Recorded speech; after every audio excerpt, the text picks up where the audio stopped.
Hi VC, Dale Gatefold 33 back with another video, and this is going to be my Lost in the Collection video for April 2024. So this month I've revisited, as normal, some records I haven't listened to for 5 years or more, pulled them off the shelves, given them a listen. I've listened to 12 records, yeah, a few that I'm not keeping, most that I am, and that's kind of where I am at the moment. So, you know, the tale of the cull turned into purge, turning into prune. As I hone in more and more into the core of the collection, there are more albums that I actually want to keep. There's less and less dead wood to cut out of the collection. So yeah, so most of these, not all. So I haven't got enough for a shootout. So what I thought I would do, because there are some of these records I'm getting rid of, I'll hold the record up, and then I'll say whether I'm keeping it or getting rid of it after a second or so, and then I'll kind of talk about it. Okay, so I'm showing these in the order that I played them during the month. I've got my notes in front of me, which I may need to refer to. Okay, so first up, I'm keeping this Blondie debut album. Yeah, really enjoyed this. I just think it's yeah, great opener with Ex Offender. It's kind of got some fun power pop. I'd say it's not punk, it's power pop with a punk attitude, probably. Some really good fun songs, little pastiches, rock and roll. So yeah, Look Good in Blue I really liked. Man Overboard, Open Side 2, fantastic, and really enjoyed the last track, The Attack of the Giant Ants. So yeah, I just thought this is Blondie kind of arriving in their debut album fully formed. This really holds up in their catalogue, I think, as a very strong album. Where it would say might even be my second favourite Blondie album. So yeah, really enjoyed that. Okay, another popular album next. I'm keeping this, Waterboys and Fisherman's Blues from '88, I think it is. Yeah, lovely opening song, Fisherman's Blues itself. Second track, We Will Not Be Lovers, is a lovely sprawling tale.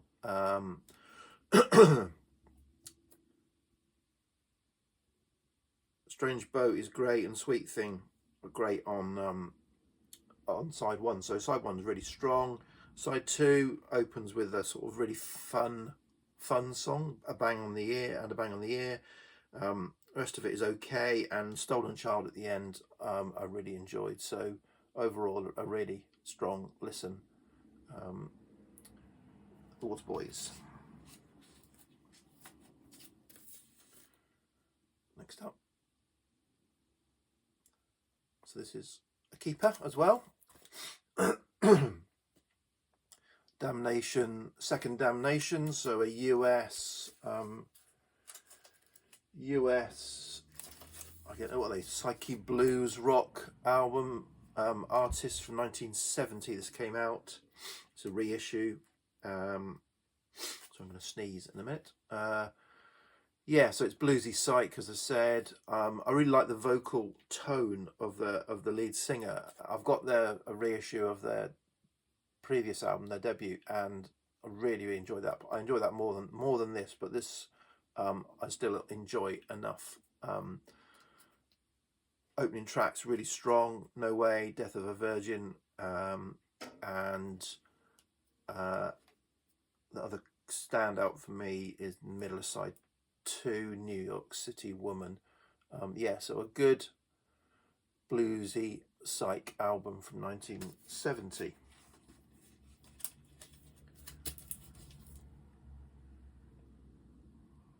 Keeping Tony Joe White, The Train I'm On, from, is it 72? 72, something like that, I want to say. Maybe 73. Yeah, so enjoyed this. I am a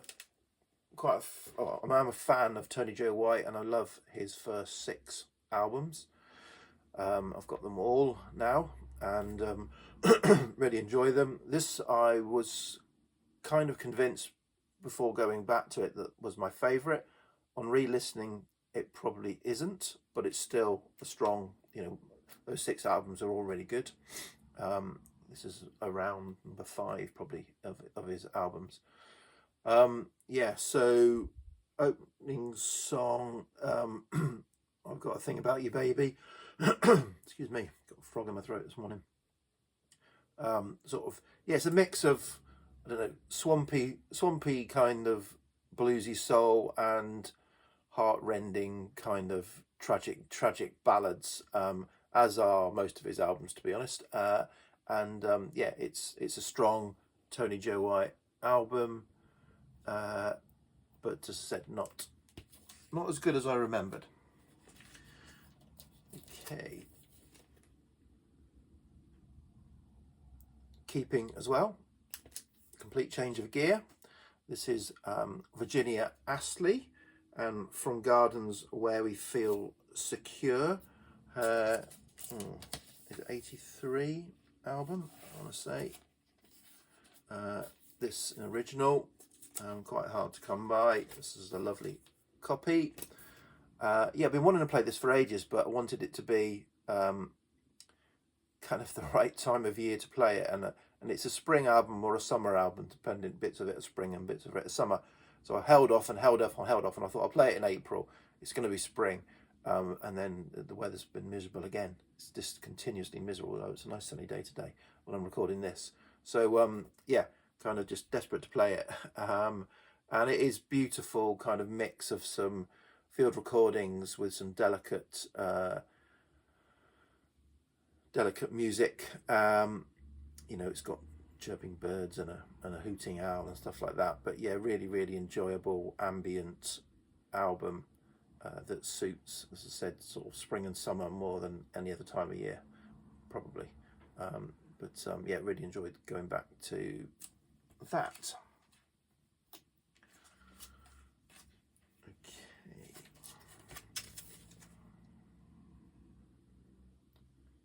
Not keeping.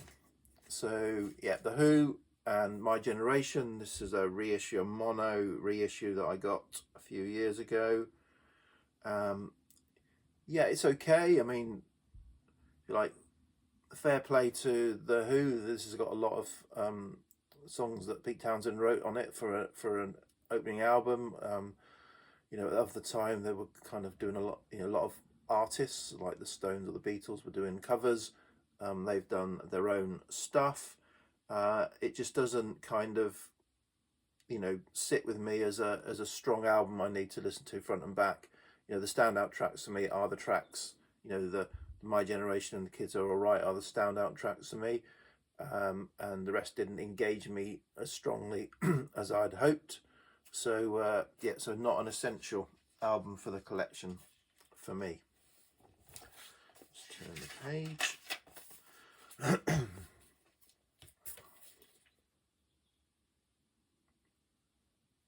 Not keeping. So this is Van der Graaf Generator and Pawn Hearts. So let's not take forward. There. On a gatefold, hope it's worth it. Yep. Lovely copy. This is just not my kind of prog. And I can't, I don't like Peter Hamill's voice, particularly when it gets very kind of bombastic and sort of aggressive. Doesn't sit well with me. That I don't enjoy it. So I've had several Van der Graaf Generator albums. This was the one that I've liked the most, but I'm going back to it. Didn't like it enough. In fact, didn't like it much at all. So Van der Graaf Generator, like Emerson, Lake and Palmer, are just not for me obviously. Okay, next up, Not Keeping. So this is a compilation album, an Analog Africa release. It's called Mogadisco, Dancing Mogadishu in Somalia, 1972 to 1991. So it pulls together a lot of tracks by artists across those years from Somalia, that in a kind of disco funk, Afro kind of beat way. And it's good, but there wasn't enough on it that was wow for me. It's just solid for an Analog Africa release. I've had a few of them. I haven't got many, but yeah, I've not been an avid collector of Analog Africa. It's not quite my thing, but I don't mind a bit of it. And this is okay, but not essential for me.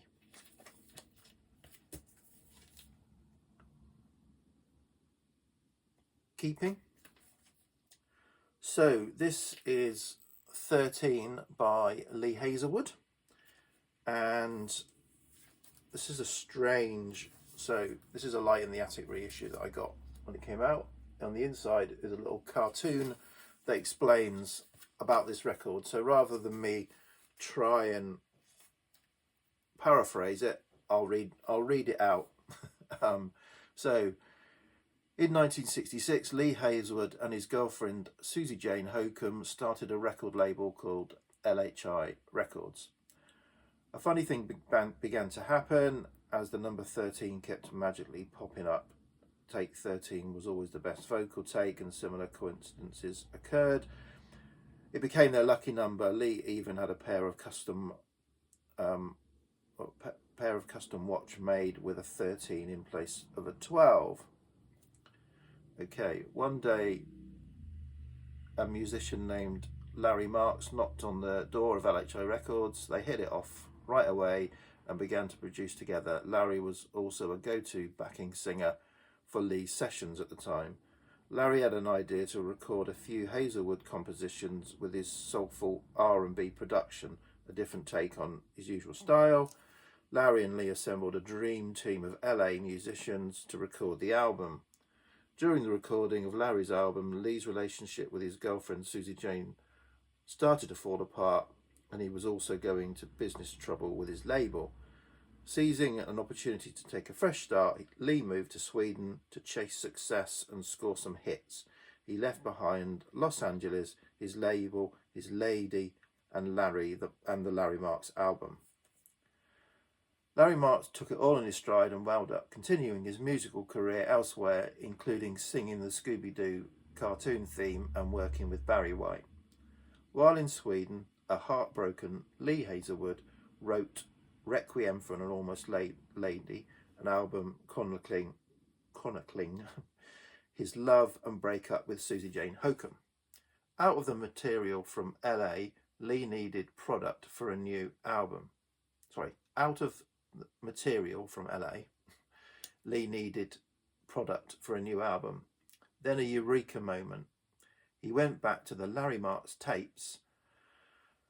Lee had a full album in the can of his own compositions ready to go, so he decided to erase Larry's vocals and add his own, despite the fact that the songs were in the wrong key for him, and had that R&B sound.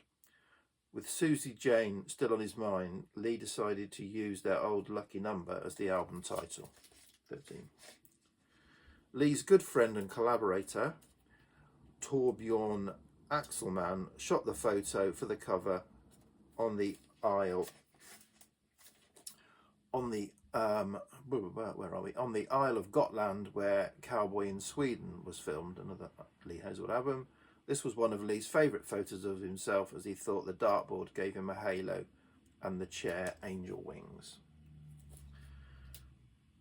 The album 13 was released in 1972 and vanished without trace, becoming one of Lee's most obscure albums. In 2013, a team of audio archaeologists discovered tapes to what was believed to be Lee's 13 in Los Angeles. When they played back the tape, they were shocked to hear familiar music, but also strange and unfamiliar voice singing the songs, the voice of Larry Marks. You now hold in your hands the complete story of 13, the Larry Marks album that never was, and the Lee Hazelwood album it became. So this was released as a single album with the Lee Hazelwood album on it, but it came with a digital download that had both the Lee Hazelwood mix and the Larry Marks vocals mix as well. So I've got them both digitally. But yeah, enjoyed this. It's a fun, weird. I mean, Lee Hazelwood with that kind of slightly more funked up sound is interesting and weird. Not great, but yeah, certainly a keeper for me because I'm a Lee Hazelwood fan as well as enjoying the album. Right, apologies for that. That took a bit longer than perhaps I'd intended, but you're now all educated. Right. Okay, keeper, just about. This is a lovely copy of Kimono in My House by Sparks. So yeah, it's got some great tracks. Struggle to enjoy it fully front to back, although I did get into it and really enjoyed the second side. So the reason why I've kind of given it a reprieve is because I think it's probably when I listened to it. I listened to this at 7 o'clock in the morning one morning and struggled with it and probably thought, well, it's probably not a 7 o'clock in the morning album. It's probably one where you're kind of a little bit more awake and ready for it. So and as I kind of warmed to the second side, I'm assuming that my brain had kind of woken up, and so it would be unfair to dismiss it. But yeah, this is got some great tracks. So it's an iconic album. I'd even keep it for the cover art, to be honest. Okay, not that I do that. Not keeping, I think. This is Mariposa, out on the Mr. Bongo label. So legendary sought-after album from the mid-70s Ghana, fusing raw Afro-funk with high life and folk. Yeah, so the music on this is fantastic. It's a very short album, 26 minutes. The music is fantastic. It's got a lovely organ sound with the guitar. So the three guys played organ, I think guitar, but they brought in a load of other musicians. The vocals, it's not a brilliant recording. It's a little bit all over the place in its mastering and mixing, which is great. It gives it a bit of an authentic sound. But yeah, it's got some great tracks. The opening track is a bit more of a sedate kind of sedate start. It's not a real funked up track, and I really really enjoy that. It's got a lot of instrumental in it. It's the singing, I think, is very shouty, very aggressive, shouty, and it's quite high in the mix. And so, which is a shame because the music is great. I just struggle with the vocals enough to not really enjoy it. So this is probably going. I may reconsider.